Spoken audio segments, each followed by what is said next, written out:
twasanze nga tugamba boundary ya Nakawa ne Central yemu naye zire Benesa twasawo tukole ekintu ekimani power obukolera mu kikulu leero bukedde ku makyanga asalosalo so njatwala mukisa guno kwaniriza mu kitundu kino ekya Nakawa stroke Central kyetukiriziranizaako ne Benesa Madam Birungi twagala nnyo emirimu gy'okola ekizibu ekibadde mu mataka mufe nga ba RCC nti abanene badde baagayingiramu nga bakola ki nga bagatwala ne through your office tulabye nga n'omunene kati akwatibwako ekyo mu maaso ga Katonda mbasiima ensonga endala engeri gye tuwuliddeko wano history simanyi mungi Benesa ajja mwogera ensonga endala gye njagala okubuulira Muslim community nti Obusiraamu bwavaayo nga ekibiina ekirungi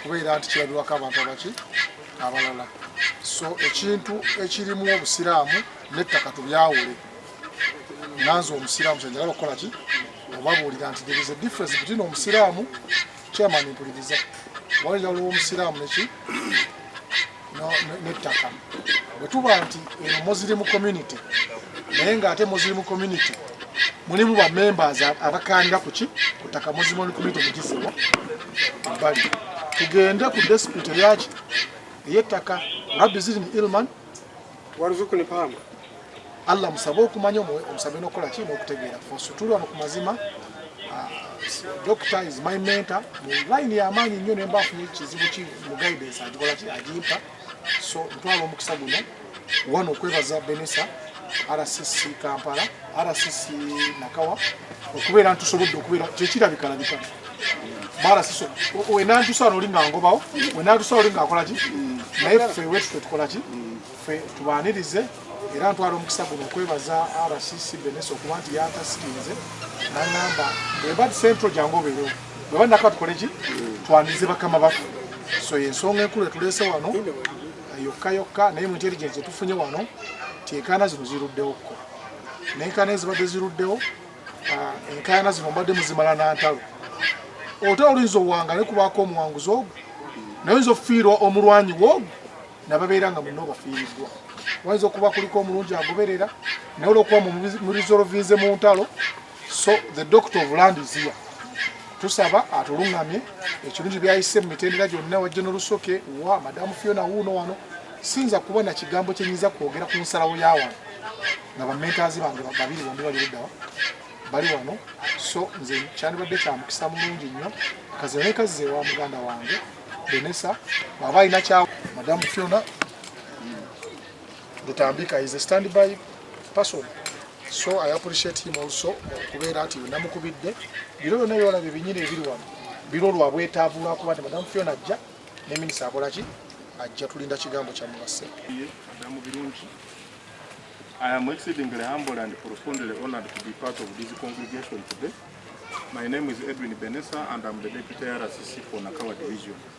Initially, when I got your communication, Honorable Minister, I took the initiative to liaise with my DSO to ascertain the boundaries. So consequently, we realized that Sabbath University is within Kampala Centre, whereas the land in dispute is in Nakawa Division. But I invited my brother to be part of this very noble cause so that this matter is brought to rest. I have a very strong conviction that you are carrying a message that will help put this matter to rest. I was here with the chairman earlier today, but he had a complaint that he was not mobilized in time. And the reason for which mobilization was delayed was premised on the fact that we didn't know the boundaries. But all that has been settled. Our people are here, they are at peace. We await your message. I welcome you to Nakawa Division. The security team is on alert, led by the DPC Kira Road Police Division. He's here with us and he has been here with us since morning. The general public is equally here, eagerly waiting to hear from you. I may not have much as the RCC of this division, given the fact that it is you who has a message to deliver to these people. Allow me therefore to take this singular honor to invite you to communicate to the congregation. I beg to submit. Fiona Barungi.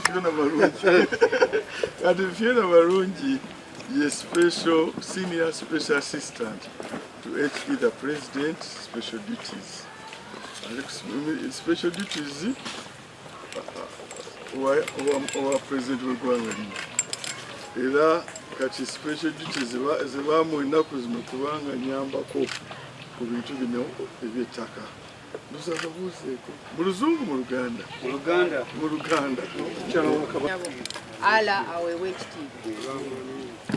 Amanya gange nze Balungi Fiona nga ndi muyambi wa pulezidenti mu nsonga ezitali zimunazina. Honorable Minister, the RDCs who are present, EPC, buli omu mu kitiibwa kye.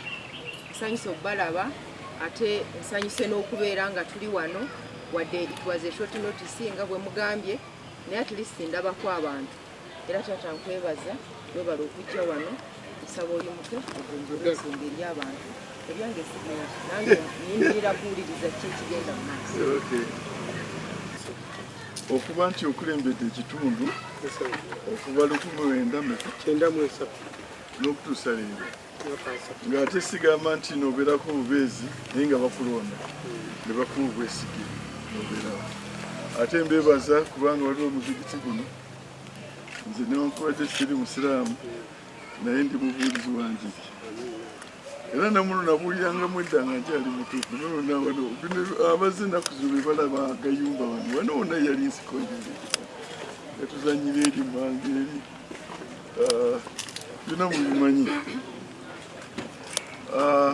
Ntambudde Uganda yonna nga situuka mu kifo nga tewabadde kunoonyereza kutuufu ng'ate sijja kulekawo mirembe.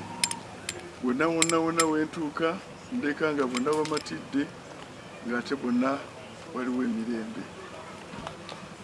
Era ennaku 2-3 ez'emabega twali Masindidoza mwatulabye twalese emirembe gyabadde bizibu nnyo naye wonna tuleka mirembe kubanga ekyo pulezidenti kyetugamba ebintu by'ettaka bizibu nnyo.